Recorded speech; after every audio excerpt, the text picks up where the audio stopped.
78A.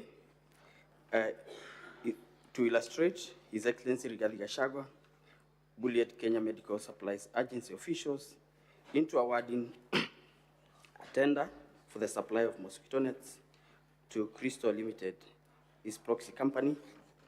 Crystal Limited had submitted here it's written a fake bid document with the sole intention to fraudulently acquire public property.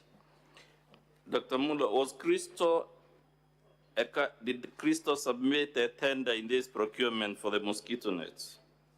Crystal did not submit a tender for this procurement, but was the local agent for a company called Shabika Impex Limited, which submitted bids, and part of the local documents, like the pesticide control board certificates, were actually submitted by Crystal in the tender document.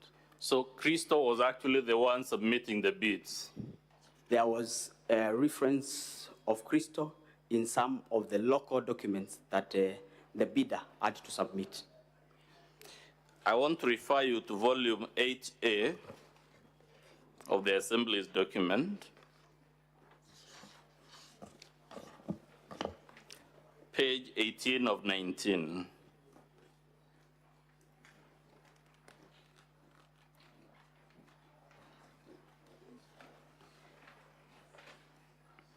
Are you there, sir? Yes, I am. What is the title of that letter? It's appointment as local agent for Duranet LLIN in Kenya. This Duranet, is it the mosquito net that was being procured? Or is it a different one? Duranet was a company that initially used to do that which changed to Shabika. And I think in this letter, it is Shabika writing to confirm that they have appointed Crystal as their sole local agent in the country. What does it say in the second paragraph?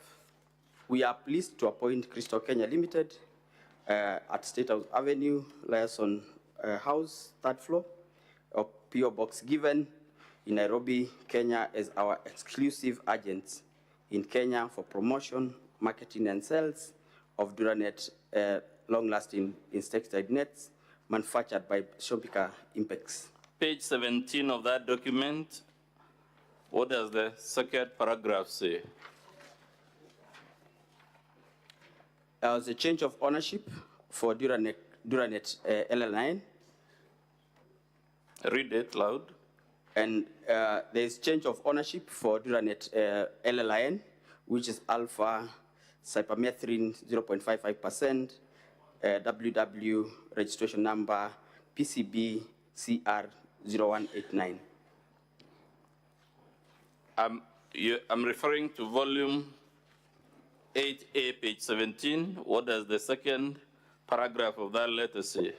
Can you read it in full? We have taken note of the change in ownership of Duranet LN9 from Clark Mosquito Control of USA to Shabika Impex Private Limited, India, and appointment of new agent, Crystal Kenya Limited.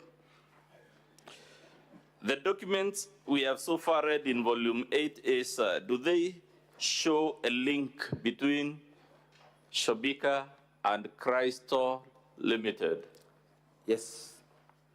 Is Crystal Limited, to the best of your knowledge, connected to the Deputy President?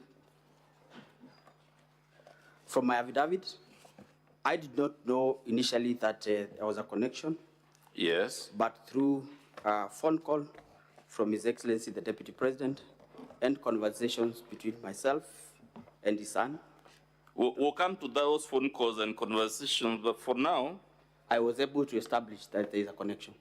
There is a connection. Let's go to page 10 of 19 of volume 8A. Who has authored that letter?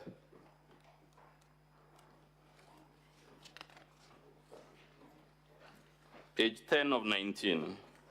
Page 10 of 19 is a letter from Ethics and Corruption Commission to myself as the acting CEO, dated 21st of August 2023.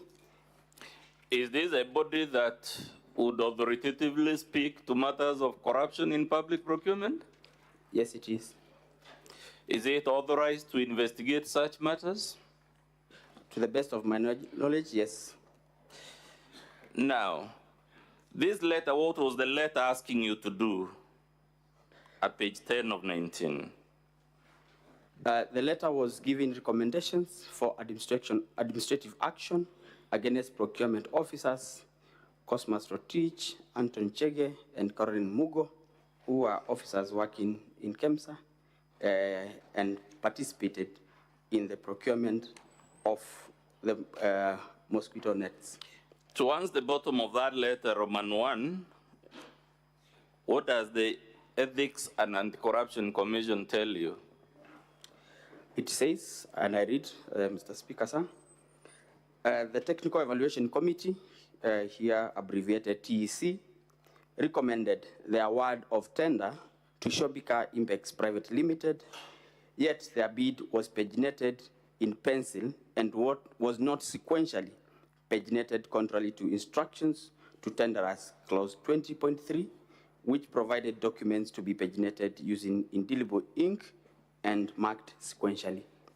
Does that paragraph you just read show there was corruption or wrongdoing of any type in processing this tender? It does, Honorable Speaker. And who was benefiting from this manipulation of the tender? Shobika. Is that the same company that the Deputy President's company, Christo, is the local agent? Yes. Given those series of events, would it be fair for anyone to suggest the Deputy President did not have a hand in the procurement irregularities for this tender? I think I would say Shobika, yes, was irregularly been recommended for award of a tender without meeting the set criteria. Would you say it's just coincidental, sir, that a company connected to the Deputy President was awarded a 3.7 billion tender?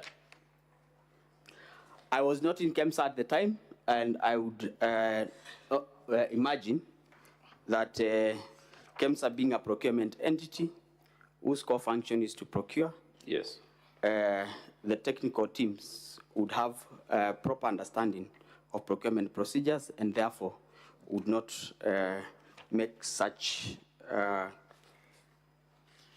would not recommend award of a tender to a company where they are glaring failure to meet the criteria. Given the contents of your affidavit and the phone calls we'll come to from the Deputy President at this sense, would it be fair for anyone to suggest this matter in page 10 was just another coincidence that the company irregularly awarded the tender was one connected to the Deputy President? I don't think it would be. You don't think it would be fair? Don't think it would be a coincidence. It is not a coincidence. In your estimation, say, would a fair-minded person faced with the facts you have so far taken as true think it was a coincidence that a company linked to the Deputy President of the Republic was irregularly awarded a tender for 3.7 billion? The Speaker, Honorable Senators, I think having had the advantage of interacting with the documents that are before us, I think I would say from the record, the bid bond that is being referred here was delivered as a mail and not as part of the tender document. Page 8 of 19 of still volume 8A, towards the bottom, Roman 1 again, does it show yet another irregularity involving this Shobika Impex, the company linked to the Deputy President? Which page, Councillor? That would be page 8 of 19, Roman 1 towards the bottom. Does it disclose another procurement irregularity besides the one we saw on the other page? Here it says, and this is the letter from Ethics and Corruption Commission, that the Director Procurement interacted with the bid security for Shobika Impex Private Limited on the 24th of February 2023, prior to the tender opening date, which was on the 10th of March 2023, contrary to tender instructions for tenderers number 21.3. Please confirm whether the Deputy President in his public address on the 7th confirmed to the Republic that he placed phone calls to you with regard to this tender. Yes, he did, and in my affidavit, I've as well alluded to the same, that he called me to follow up on the release of the bid board. Do the duties of the Deputy President of the Republic extend to placing calls on junior government officers about tenders? To the best of my knowledge, no. But did the Deputy President also admit in that public address that his son equally called you? Yes, he did. Are those the phone calls alluded to in paragraph 4 of your affidavit? Yes. You have also said, besides the phone calls, the son of the Deputy President sent you WhatsApp messages. Have you annexed any of those WhatsApp messages? Yes, I have, in my affidavit, page 70 of 85. In those affidavits, in that page 70, who is the person indicated as sending you the message? Dr. RîGATHî. Who does he say he is contacting you on behalf of? He tells me that he's contacting me. He asked me to contact him when possible. There is a document for His Excellency that he's trying to collect. Was this document in your possession?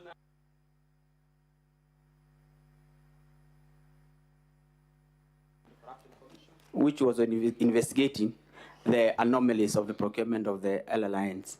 So the Deputy President and his son are pressuring you to surrender a procurement document under active investigation by the Ethics and Anti-Corruption Commission. Yes, Your Honor. Would that be interfering with active criminal investigations? From where I sat as acting CEO, I felt pressured because the documents were not within our custody, and had to actually make effort to follow up with the Ethics and Anti-Corruption Commission for the documents to be released back. Have you placed any evidence before the Senate to confirm these documents the Deputy President and his sons who are harassing you to surrender were actually under the custody of the Ethics and Anti-Corruption Commission? Yes, I have submitted my letter to the CEO, Ethics and Corruption Commission, asking for the bid board documents for Shobika. We are at page 73, page 73 of 85. Page 73 of 85. Yes. Can you read the relevant part, which I believe it's 72 of 85, Mr. Speaker, of volume 1, if I'm not mistaken. Yes, 72. Can you read that paragraph? What does it say? This one that I wrote to Ethics and Corruption is actually 73. Okay. 72 I had written to Shobika. Yes. Telling Let's them, begin with 72. What did you tell Shobika? Paragraph 2, we would like to inform you that the subject tender is currently under investigations, and all the documents related to this tender are not under our custody. We have, however, written to the Ethics and the Corruption Commission to release the original bid bond to facilitate your request. They had requested for release of the bid bond. And the one in... Through a letter dated 12 June 2023. And the one in 73, in summary, what were you trying to do? I was requesting the CEO, the Ethics and Corruption Commission, for the bid bond for Shobika Impex Private Limited, for the malaria net tender, which I had I had informed him of the letter that we had received from Shobika, requesting for the bid bond. Sir, given the magnitude of this tender and the national crisis it stoked, would anyone expect the deputy president, when he was harassing you, to know that the matter was under investigation and active investigation for that matter? I want to believe so. Lastly, sir, claims have been made on this floor that the allegations against the deputy president transcend the force to the ridiculous to the embarrassing. This material you have taken is it consistent with the narrative that ground 11 of this motion is false, ridiculous, and embarrassing? Through the Speaker, Honorable Senators, what I've presented before this House is the truth, nothing but the truth, and verifiable by document presented. I want you lastly to read from your paragraph what you told the National Assembly bringing us here.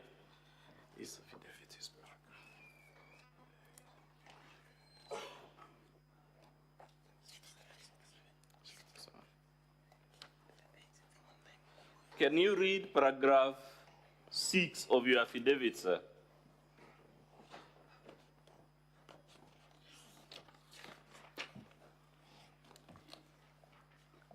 That is page 69 of 85 of volume 1, Mr. Speaker. It says, given the status, power, threat, and influence of the people involved in the interference with the investigations and cover of irregularities surrounding the procurement of treated mosquito nets, I was constrained to surrender the original bid bond to Ogora Wilson Okulo. And in short, I was caught in a tricky situation. Being a junior, there was nothing I could do as a junior government officer against a sitting deputy president for the Republic of Kenya. That's all for purposes of the examination in chief of this witness, Mr. Speaker. Counsel for the deputy president. Your witness. Good evening, Mr. MULWA. Good evening. My name is Dewanjiro. I will be asking you several questions in respect to the testimony that you have just delivered.